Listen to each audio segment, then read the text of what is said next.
नमस्कार मित्रांनो, मी भीमराव कडाळे पाटील. इंडिया माझामध्ये आपल्या सर्वांचं स्वागत. आज आपण चर्चा करणार आहोत इंदापूर तालुक्यात जी मागल्या 2 दिवसात घटना घडली. एक 14 वर्षाची लहान मुलगी, तिच्यावरती म्हणजे तिला औषध पाजून तिच्यावरती अत्याचार केला गेला. म्हणजे शाळेतला हा प्रकार एका शाळेच्या कर्मचाऱ्यांनीच म्हणजे क्लर्क असणाराने हा प्रकार केला. तर इंदापूर तालुक्यासह महाराष्ट्रामध्ये चाललंय काय, म्हणजे हा सगळ्यात मोठा प्रश्न निर्माण होणार आहे. की मागल्या 8 दिवसापूर्वी उरणमध्ये एक घटना घडली. मुलीला जीव मारून टाकले गेलं. त्यात दाऊद शेख म्हणून आरोपी अटक करण्यात आला. तर त्याला पकडण्यासाठी 8-10 पोलिसांच्या तुकड्या तयार करण्यात आल्या. त्याला गुलबर्ग्यातून अटक करण्यात आली. परंतु ह्या घटनाच घडू नये याच्यासाठी काय गृह विभाग उपाययोजना करतय का?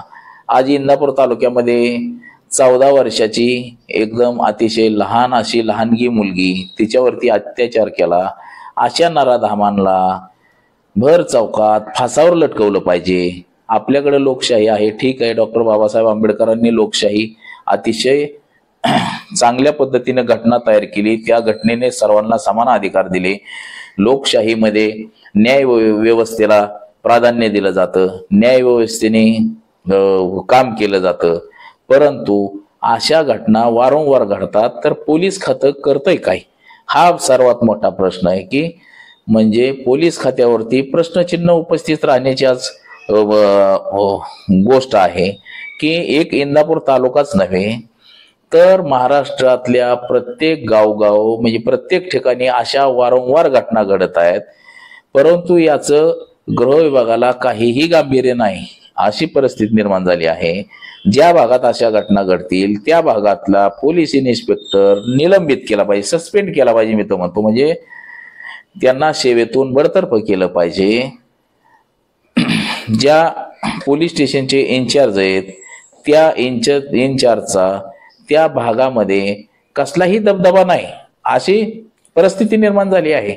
पोलीस अडकलेत कशात? मग जो राजकीय हस्तक्षेप होतो किंवा काय होतं, पोलीस काय करतायत?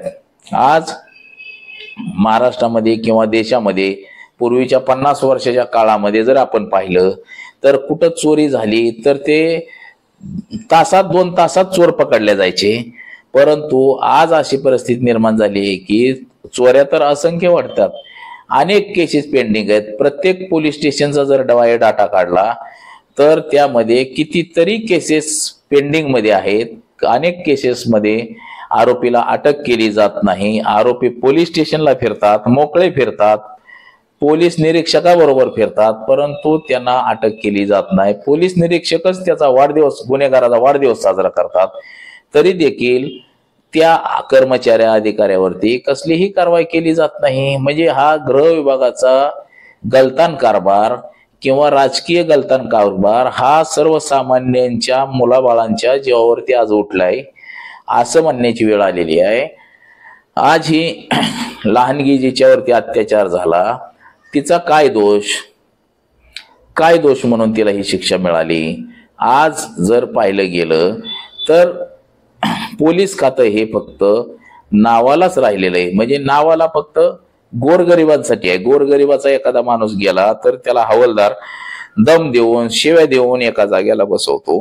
पण तिथं जर एखादा कळणारा माणूस गेला किंवा एखादा मोठा माणूस गेला तर त्याला या साहेब, जी साहेब, बसा साहेब, चहा नका साहेब, नाश्ता नका साहेब, अशी अवस्था पोलीस खात्याची झालेली आहे. मग ही अवस्था पोलिसांनी का स्वतःवरची करून घेतली? जर पोलीस खात्यानं जर ठरवलं आपण कोणाचा रुपया घ्यायचा नाही, जे काय काम करायचंय ते इमानदारीनेच काम करायचं, तुम्हाला जी शपथ दिली जाते पोलीस खात्यात, जी तुम्ही ड्युटीवरती तुम्हाला जी पदभार देताना किंवा तुम्हाला नोकरीत घेताना जी शपथ दिली जाते, कुठं आहे ती शपथ? काय केलं जातंय त्या शपथेचं? म्हणजे सपशेल ह्या सगळ्या गोष्टींवरती पाणी फिरलं जातंय.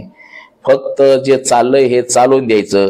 एखादी गोष्ट घटना घडली, त्याचा दबाव आला की तेवढ्यापुरतं कारवाई केलेल्याचा भास दाखवायचा आणि मागचे पाडे पुढं.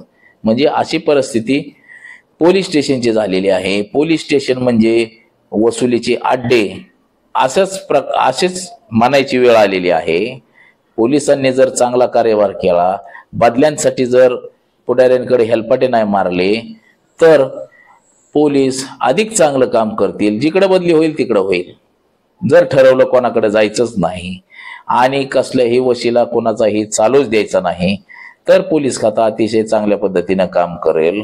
आणि ज्या 14 वर्षाच्या मुलीवरती जो अत्याचार झालेला आहे, त्या नराधमाला देखील फाशीवरती लटकवलं पाहिजे आणि त्या पीडित मुलीला लवकरात लवकर न्याय मिळाला पाहिजे। माझी तमाम इंदापूरकरातल्या इंदापूरच्या जनतेला,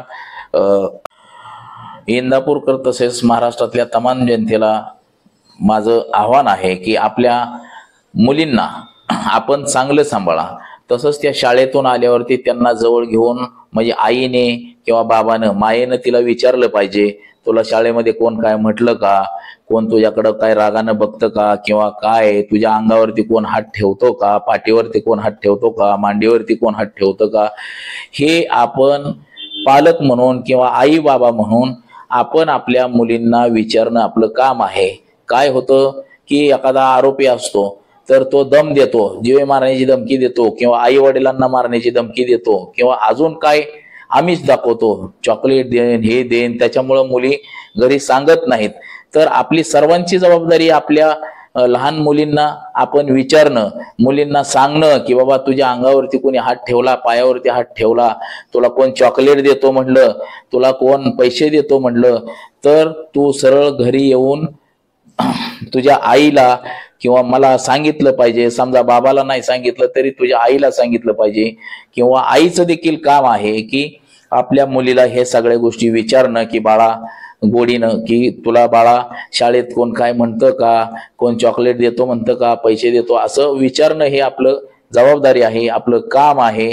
आणि लहानग्यांचं देखील काम आहे की असे जर काय कोण म्हणत असेल तर आपल्या आई बाबाला लगेच सांगणं, आणि आई बाबाचं देखील काम आहे की लगेच आपण पोलीस स्टेशन गाठून पोलीस स्टेशनला तक्रार करणं, त्या विरोधात आवाज उठवणं। नाहीतर आपण गप्प बसलो तर एखादी घटना घडून गेली तर नंतर आपल्याला मेणबत्ती घेऊन रस्त्यावरती येण्याशिवाय पर्याय राहत नाही, किंवा पोलीस स्टेशनवरती दबाव आणल्याशिवाय किंवा पोलिसांवर नाहक आपण दबाव आणल्याशिवाय गत्यंतर नसते। आणि या गोष्टी आपण देखील तेवढ्याच पाळल्या पाहिजे। जेवढं पोलिसांचं कर्तव्य तेवढे पोलीस करत राहतात, परंतु ते देखील चुकत राहतात, आणि त्याहून जास्त आई बाबा म्हणून आपण देखील चुकत असतो। म्हणून माझं एवढंच सांगणं आहे की प्रत्येक आई वडिलांनी आपल्या मुलाबाळांवरती लक्ष दिलं पाहिजे, मुलीवरती लक्ष दिलं पाहिजे, मुलावरती लक्ष दिलं पाहिजे। आणि जशी ही इंदापूरला घटना घडली अशी घटना पुन्हा घडू नये याच्यासाठी इंदापूरकरांनी देखील जबाबदारीनं वागलं पाहिजे, जबाबदारीचं भान ठेवलं पाहिजे। एखाद्या मुलीला असं कोणी छेडत असेल तर तिथं आपण इंदापूरकर म्हणून, आपली माई बहीण, आपली आई बहीण म्हणून आपण सगळ्यांनी त्या छेडणाऱ्याला चांगला चोपून काढला पाहिजे, पोलिसाच्या स्वाधीन केलं पाहिजे। तर असं जर आपण केलं तर इंदापूर तालुक्यामध्येच काय पण महाराष्ट्रात कुठं देखील अशा घटना घडणार नाहीत। आजच्या ह्याच्यामध्ये एवढंच। कॅमेरामन अनिकेतसह मी भीमराव कडाळे पाटील, इंडिया माझा, पुणे।